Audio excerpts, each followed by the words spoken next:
Falando da nossa pecuária, a gente teve nessa Conferência das Partes um acordo onde vários países foram signatários para redução de 30% da emissão de metano do planeta.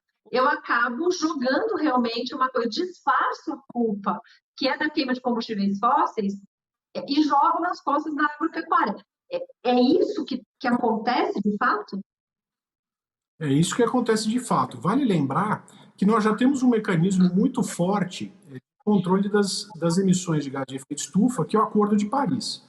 O Acordo de Paris, ele trata da cesta de gases de efeito estufa, de todos os gases de efeito estufa. E ele trabalha exatamente com o conceito de transformar os outros gases que não sejam carbono em carbono equivalente. Então, ele já atende, digamos assim, os desafios naturais que a humanidade tem para fazer esses controles.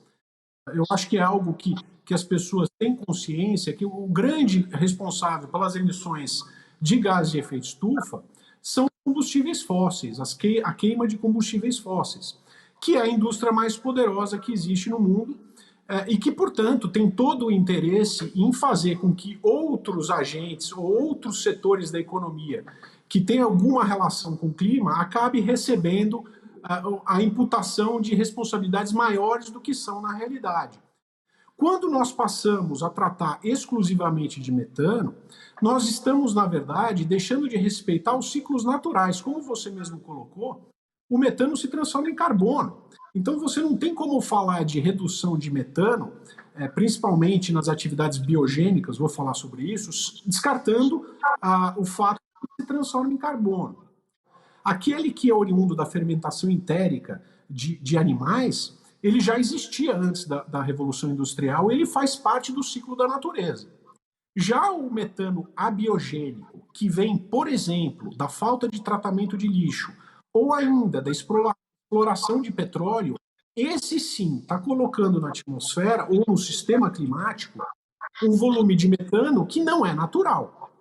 Se nós imaginássemos que iríamos assumir um compromisso de baixar em 30% as emissões de metano na pecuária até o ano de 2030, isso só seria viável com a diminuição do rebanho nacional, o que é absolutamente impossível. Ao passo que o Acordo de Paris, os mecanismos de créditos de carbono que incluem o gás metano, esse sim é o instrumento adequado para a gente fazer a mitigação da emissão de gases de efeito estufa em seu conjunto.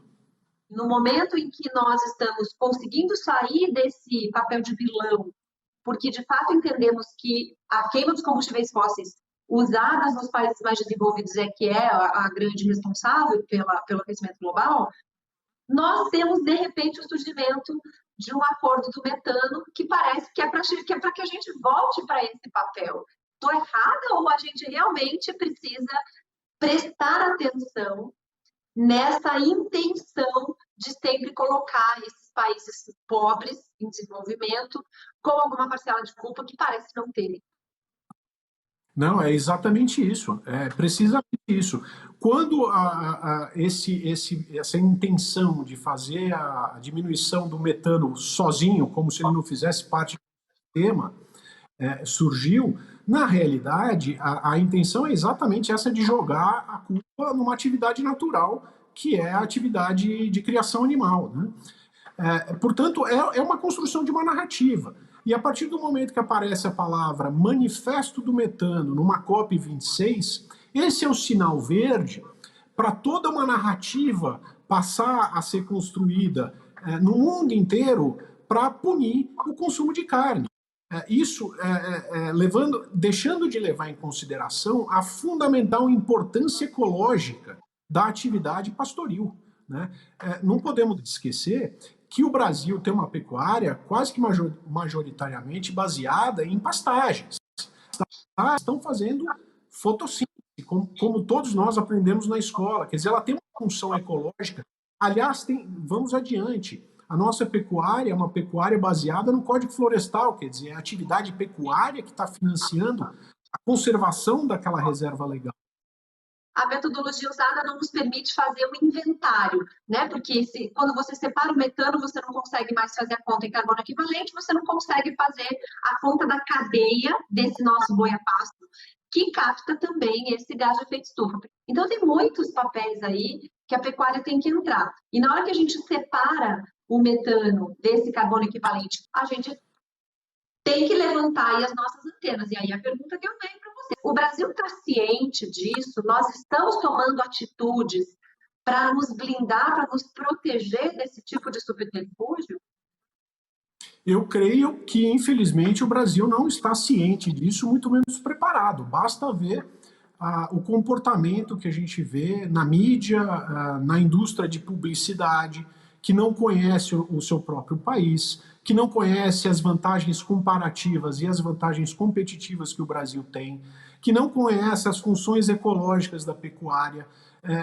Eu acho que é importante dizer o seguinte: o Brasil recuperou, na última década, uma área equivalente à totalidade da área da Alemanha de pastagens degradadas. Isso só foi possível porque a atividade econômica da pecuária é viável.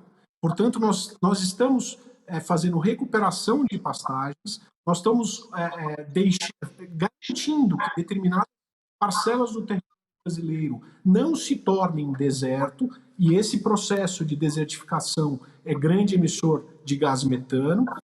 A partir do momento que a gente defende segunda sem carne, nós estamos indiretamente fazendo com que a pecuária deixe de ser viável. E ao fazê-lo, nós não só estamos trazendo um problema social, porque a pecuária é uma atividade que é exercida por pelo menos 2 milhões de famílias, das quais 80% são famílias de baixíssima renda, como nós estamos contribuindo para a degradação do território. A nossa pecuária é muito mais sustentável que a pecuária de qualquer outro país do mundo, né? E somos nós, o Brasil, o país que tem as condições de fazer frente ao aumento populacional que o mundo vai observar nas próximas 2 ou 3 décadas. Não, exatamente. Primeiro que a gente alimenta os 210 milhões aqui, mais 800 milhões, a gente alimenta 1 bilhão de pessoas. O primeiro objetivo do desenvolvimento sustentável é a erradicação da pobreza, e a pobreza não se erradica com fome. Então, assim, a gente não pode olhar para isso de uma forma isolada. E eu digo mais uma coisa sempre da pecuária, que quando nós fomentamos a pecuária, nós fomentamos a saúde mental. A gente tem que lembrar que a falta da carne, ela é indutora de depressão. A falta da vitamina B traz problemas neurológicos, e a fonte mais barata, segura, acessível dessa vitamina é a carne. Então, defender a segunda sem carne por uma questão ecológica é ir contra exatamente a ecologia, né?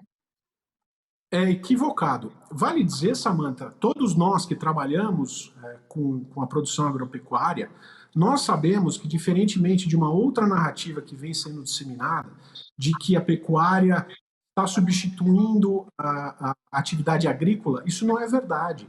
A agropecuária ocupa territórios que não podem hoje serem ocupadas pela agricultura, seja por questões tecnológicas, seja por questões de rentabilidade.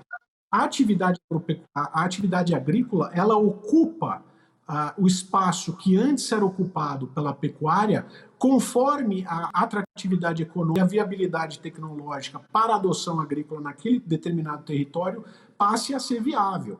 Então, não é à toa que a área total ocupada pela pecuária vem diminuindo ano a ano, ela vem sendo ocupada pela agricultura. Por quê? Porque a agricultura brasileira tem se tecnificado e nós temos sido capazes, diferente de outros países, de introduzir a agricultura, inclusive em conjunção com a pecuária, né? A pecuária entra como a terceira safra, que outros países não fazem.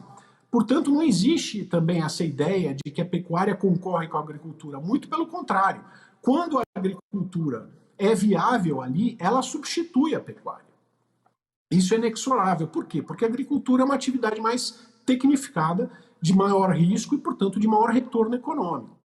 gente pudesse fazer com que os brasileiros passassem a ter orgulho, passassem a conhecer primeiro, né, como é que funciona a nossa zona rural, a nossa produção agropecuária, e passássemos a ter orgulho daquilo que a gente faz, porque nós somos os melhores do mundo, certamente no clima tropical. Quer dizer, o Brasil tem uma seleção brasileira campeã mundial na produção agropecuária, em especial na produção de carne e de leite.